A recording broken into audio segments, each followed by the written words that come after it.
Oke, sekarang kita lanjut recap Assassin's Creed Forgotten Temple. Kalau kalian belum lihat part sebelumnya, jangan lupa lihat dulu ya. Udah ada 3 part di sana. So, sebelum lanjut ke video, jangan lupa assassinate the subscribe button dan tusuk tombol like-nya. Buka kodeks, pahami konteks recap Assassin's Creed Forgotten Temple episode 79 sampai 100.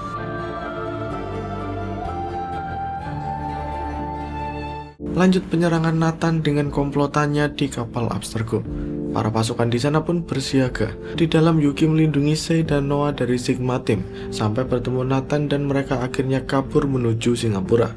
Noah dengan bleeding effect Piece of Eden-nya pun dirawat oleh Dr. Zawangkorp.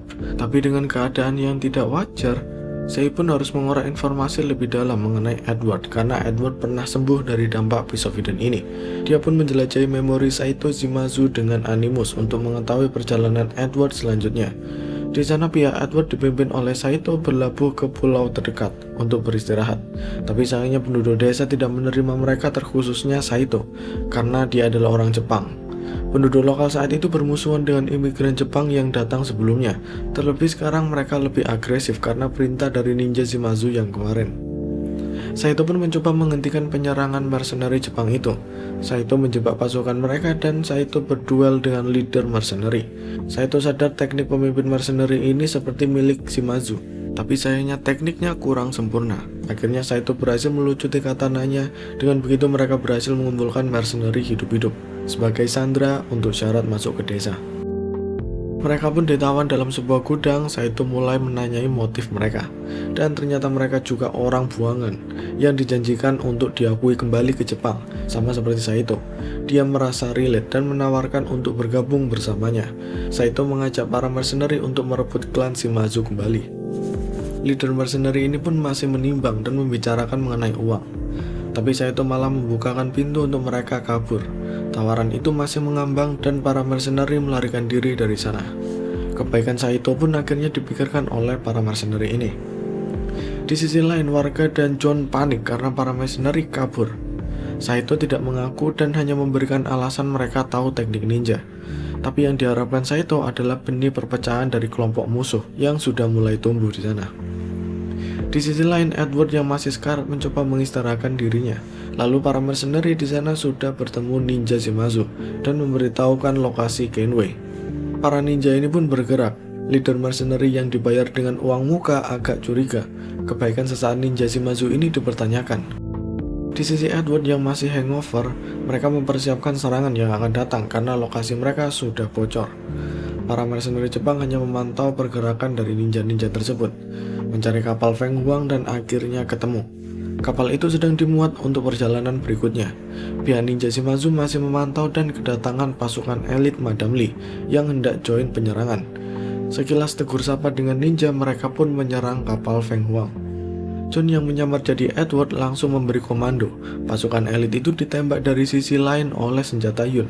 Dengan sigap pasukan itu membentuk formasi bertahan dengan perisai mereka. John akhirnya berlayar menjauh dari pasukan perisai dan pasukan itu beralih ke posisi Yun. Yun dengan anak buahnya mencoba bertahan dengan senjata yang mereka gunakan.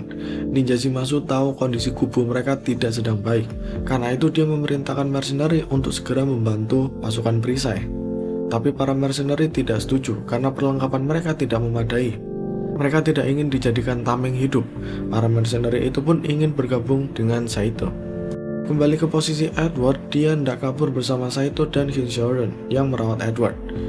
Dia dihampiri oleh para mercenary dan akhirnya bergabung dengan Saito. Beberapa ninja yang mengawasi mereka pun langsung ditikam oleh leader mereka, yaitu Nagamasa. Setelah secara resmi bergabung, Saito dan para mercenary mengincar Fuma Sukuna, leader ninja Shimazu yang sudah menyebar di hutan. Kenway juga ikut bergerak karena pasukan Yun disergap oleh para ninja yang lain, dan untungnya kecepatan Kenway berhasil menyelamatkan Yun. Dengan keahlian Kenway, dia pun berhasil membabat para ninja itu. Lalu ninja yang lain kena mental dan kabur. Tapi ternyata Kenway di sana hanya bergerak dengan nalurinya. Dia sudah terpengaruh oleh Piece of Eden terlalu jauh. Di sisi lain, untuk memancing Fuma, Hin menjadi umpan agar Fuma berniat menculik Hin sebagai tawanan untuk berunding karena keadaan mereka semakin genting. Saito dibawa bersembunyi untuk menyergap, dan terang saja ninja Shimazu itu menyerang, lalu muncullah Saito bersama pasukan mercenary-nya. Memanaslah situasi sesama orang Jepang di sana. Tapi dari belakang muncullah pasukan Yun yang membopong Edward dengan lemas. Pasukan ninja ini merasa terkepung dan akhirnya kabur untuk bergabung bersama pasukan perisai. Edward pun bertemu dengan Saito dan memperingatkan mengenai penglihatan masa depannya. Mereka hendak kabur tapi pasukan perisai sudah sampai. Pasukan ini pun maju untuk menyerang, dan pasukan Yun berusaha melambatkan mereka dengan senapannya. Saito dan para mercenary juga ikut dalam pertempuran. Mereka membuat momentum untuk mundur secara bertahap. Para ninja Shimazu hanya mengawasi saja sampai pihak Edward kelelahan dan akhirnya bergerak. Tapi di saat genting ini, Yun mengeluarkan senjata pamungkasnya, yaitu flamethrower dari api Yunani yang mereka develop. Pergerakan ninja itu jadi terbatas. Pasukan perisai juga kesusahan untuk membantu. Terjadilah rematch lagi, Saito versus Fuma Sukuna beserta seluruh bawahan mereka. Di sini sekilas kita ditunjukkan bahwa itu semua adalah rencana Edward, karena Edward melihat masa depan dan memperkirakan pergerakan musuh dari bleeding effect artefak itu. Ya, ini nge-cheat sebenarnya ya. Anyway, duel Saito dengan Fuma tidak berjalan mulus. Dia kalah item dan akhirnya terpojok.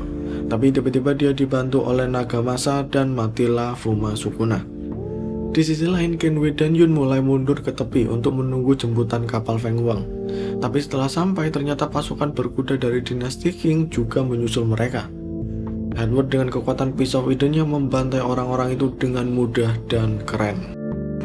Saito dengan bawahannya menyusul dan melihat kengerian Edward Kenwei. Dia pun dengan sekuat tenaga mencapakkan artefak itu dan memasukkannya kembali ke kotak.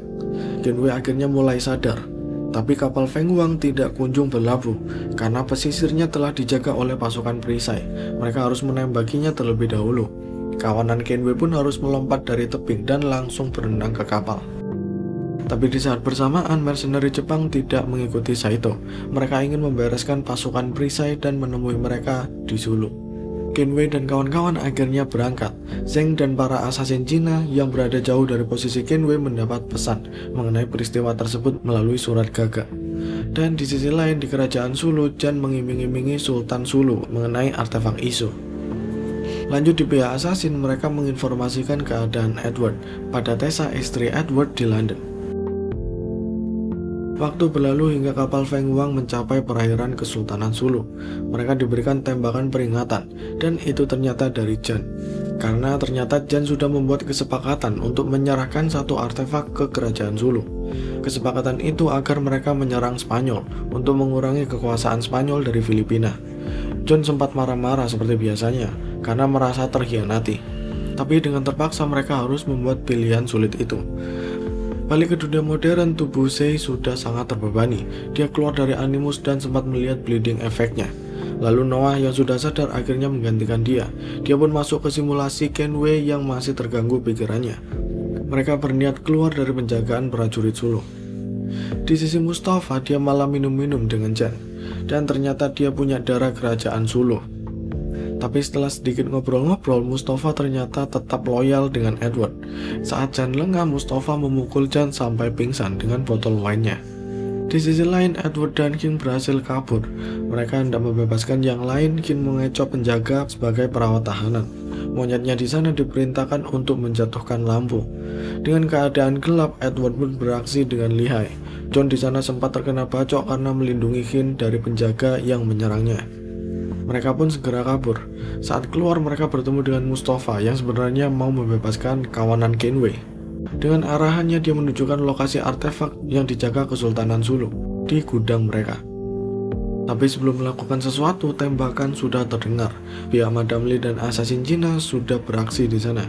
Edward segera meluncur ke lokasi artefak dan menyuruh yang lain segera ke kapal. Dia mengingat masa depan yang dia lihat mengenai John. Karena itu dia menyuruhnya untuk berpisah. Tapi John malah tidak ingin membiarkan Kenwei sendirian dan ikut dengannya. Qin pun jadi ikut-ikutan juga gitu. Ya, sinetron banget ini. Di sisi lain, prajurit kerajaan Zulu panik karena dibantai assassin Cina. Tapi seketika langsung dihadang oleh Edward. Rematch keempat Edward versus Xiaohan dimulai. Ini keempat ya. Sampai lost counting loh. Anggap aja keempat. Karena sibuk bertarung, artefak itu terkubur di reruntuhan gudang yang hancur karena tembakan Zheng. Xiuyan mencari artefak itu di reruntuhan, begitu pula John bersama Qin yang menyusul. Tapi mereka disergap Xiuyan dan Qin menerobos reruntuhan. Dengan bangunan yang tidak stabil, tempat itu makin ambruk. John mulai mengais bebatuan untuk mencari jejak Hin.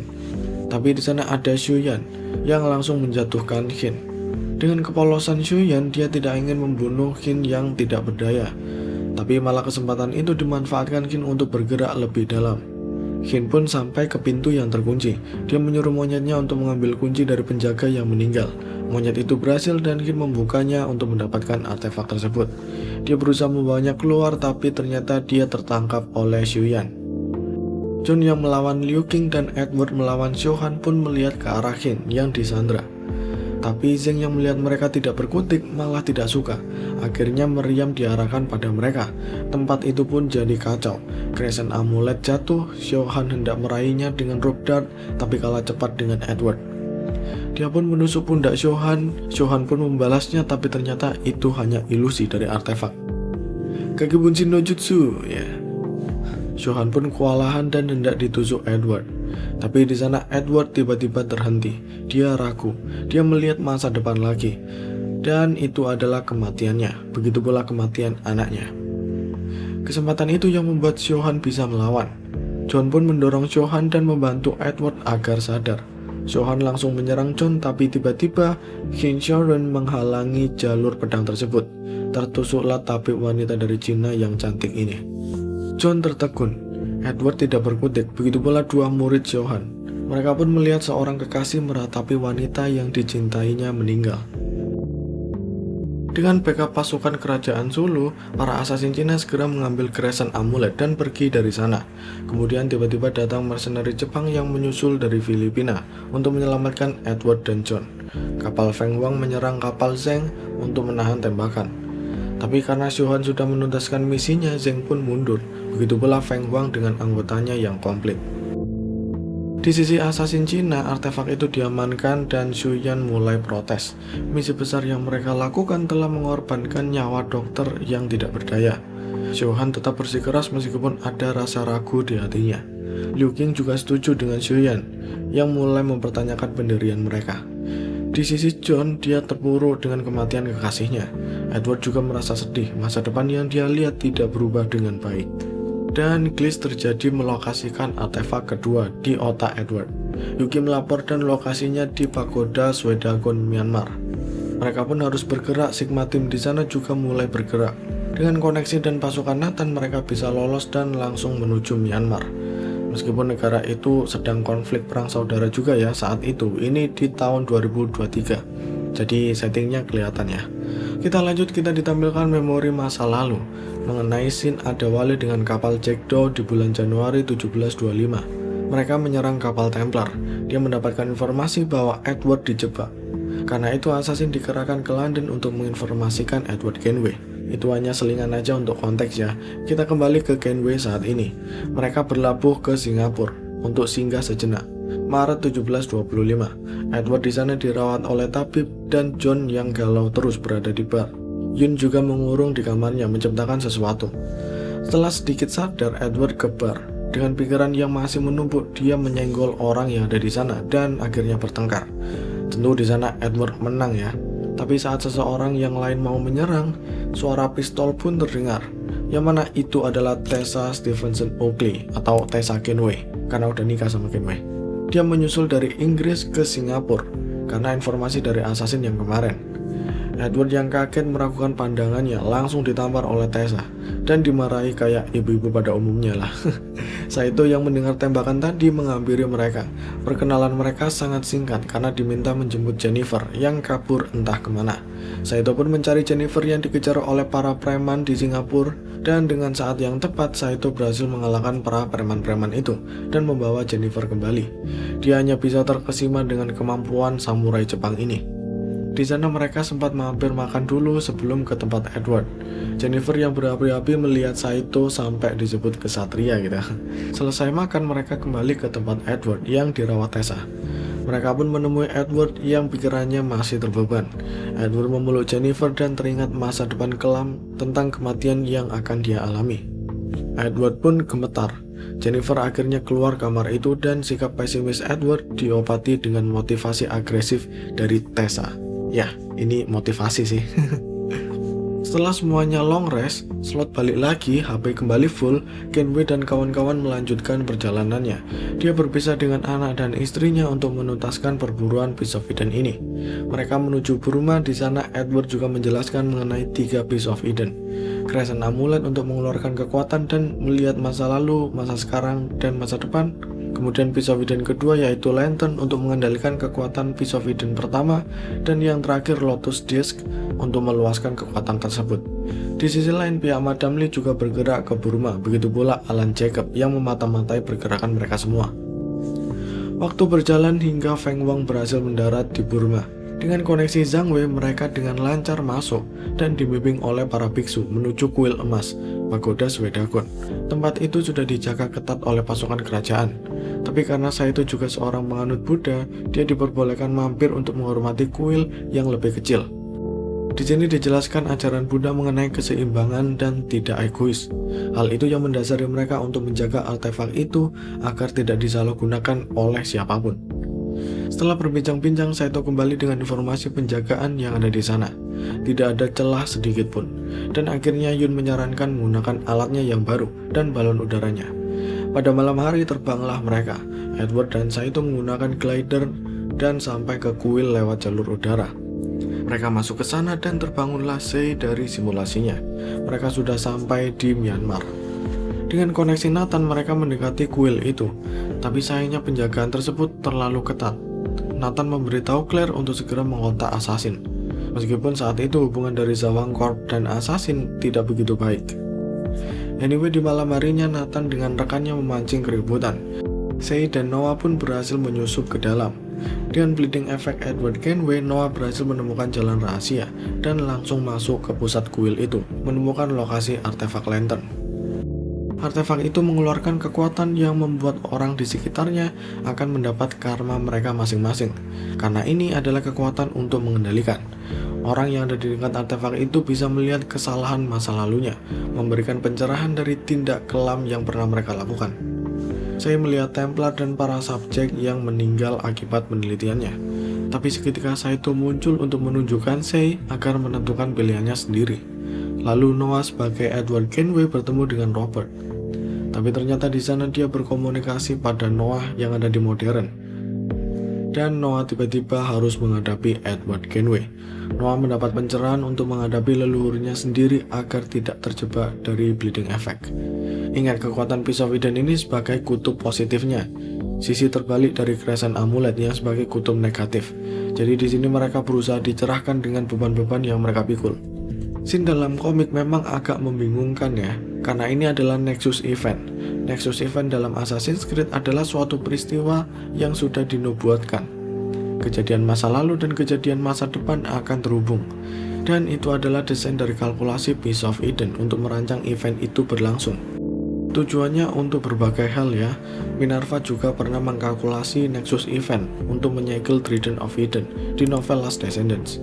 Dan hal itu serupa dengan komik Forgotten Temple ini. So, kita lanjut ke ceritanya.